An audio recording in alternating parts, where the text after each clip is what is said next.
Ça va toi? Moi, je m'appelle Anne et j'ai 16 ans. J'ai une histoire qui m'a appris que les relations entre hommes et femmes n'étaient pas franchement simples. C'est comme ça que j'ai découvert que ma mère avait trompé mon père et qu'il le savait parfaitement. Bon, je vais commencer par le début. Récemment, ma petite sœur est née et notre vie a changé.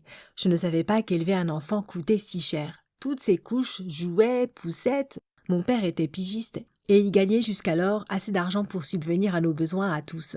Mais avec l'arrivée du bébé, ma mère devait aussi trouver un emploi. Elle est donc devenue agent immobilier. Elle s'est donc mise à vendre des appartements et maisons. Et notre vie se passe donc comme ça. Mon père travaille à la maison et garde ma petite sœur. Moi, j'essaye d'aider avec tout ce que je peux. Et maman fait le tour de la ville toute la journée et montre des maisons aux gens. Au début, j'étais en colère contre elle parce qu'elle passait trop de temps au travail. En plus, les commissions qu'elle percevait n'étaient pas très intéressantes. Mais bon, ensuite, j'ai fini par accepter la situation. Après tout, elle essayait de faire de l'argent pour notre famille. Et tout allait bien jusqu'à ce jour. Le bal de l'école avait eu lieu et on s'était mis d'accord pour que maman vienne me chercher à la fin. Mais devine quoi? Tous les parents de mes amis étaient venus les chercher, mais ma mère, elle, n'était toujours pas arrivée. En plus, elle ne répondait pas à son téléphone. Je suis restée dehors pendant presque 1 heure, et puis une grosse Jeep noire est arrivée. La fenêtre s'est ouverte, ma mère m'a regardée et elle m'a dit de monter dans la voiture. Quand je me suis assise dedans, j'ai vu un parfait inconnu assis derrière le volant. Pendant tout le trajet, ma mère parlait tranquillement avec lui et lui souriait. Je me suis dit, elle essaie d'être polie parce que cet homme nous emmène. Mais j'avais remarqué un détail très important.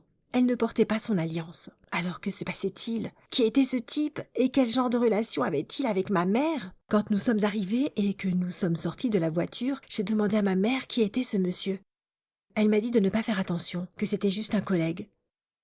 Ne pas faire attention? Elle flirte avec un autre homme pendant que papa est à la maison et je suis censée l'ignorer? J'ai décidé de lui en parler au dîner devant mon père pour qu'il puisse tout entendre. J'ai commencé avec un autre sujet.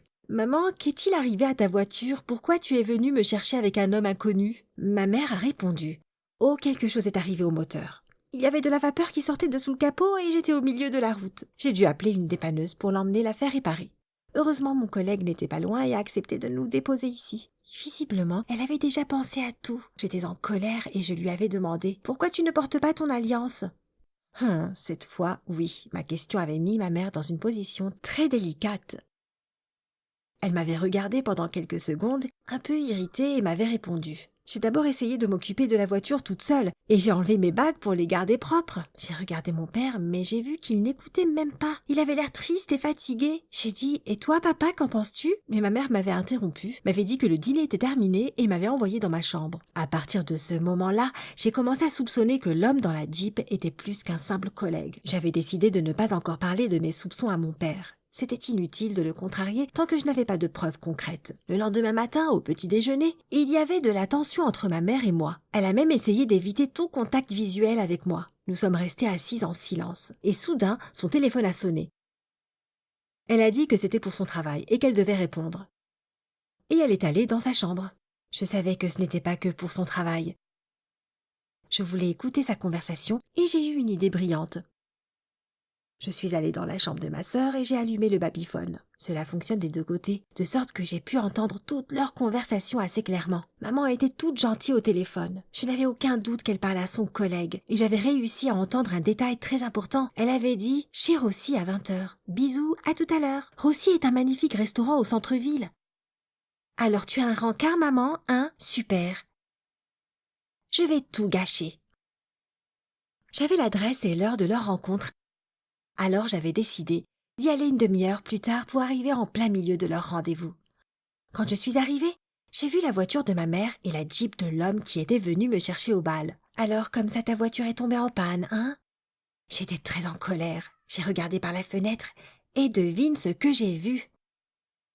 Ma mère et cet homme avaient un dîner romantique avec des bougies et du vin. Je suis restée là 1 minute et soudain, il s'est penché vers ma mère et l'a embrassée. Oh, je n'arrivais plus à retenir ma colère. Je suis rentrée dans le restaurant et j'ai commencé à crier après ma mère. Comment oses-tu faire cela? Papa est tout seul à s'occuper du bébé pendant que toi, tu sors avec quelqu'un? Comment oses-tu nous faire cela à lui et à moi? À ce moment-là, l'homme s'est levé et a demandé tout confus. Quoi? Papa? Marie, tu m'avais dit que tu étais divorcée. Pourquoi tu m'as menti? Nous sommes tous restés en silence une seconde. Puis maman a dit « Rob, je suis mariée et j'ai 2 filles. Je suis désolée. J'aurais dû te le dire avant. » Puis ma mère m'a pris par la main, m'a emmené dehors, m'a poussé dans la voiture et nous sommes rentrés chez nous. Pendant le voyage, je n'ai dit qu'une seule chose. « Tu dois tout dire à papa, et tout de suite !» Quand nous sommes arrivés, j'ai crié depuis la porte. « Papa, maman a quelque chose à te dire !»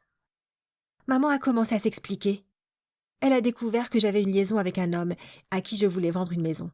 À ce moment-là, papa soupirait tristement et a dit que c'était le moment d'avoir une conversation difficile. On s'est assis et mes parents m'ont tout raconté. Il s'est avéré que papa savait que maman avait une liaison et il s'est avéré aussi qu'il l'avait laissé faire. Maman avait dit qu'elle essayait de vendre une maison très chère à cet homme, mais qu'il était inflexible et têtu. Avec la commission de la vente, on pourrait vivre toute une année. Maman avait demandé à mon père si elle pouvait séduire cet homme pour le mettre dans de meilleures dispositions. Et maintenant l'affaire avait mal tourné à cause de moi. Mais j'étais toujours en colère et confuse. Et comment pensais-tu que ce rendez-vous allait finir? Tu serais allé chez lui, hein? Mais maman n'avait rien dit.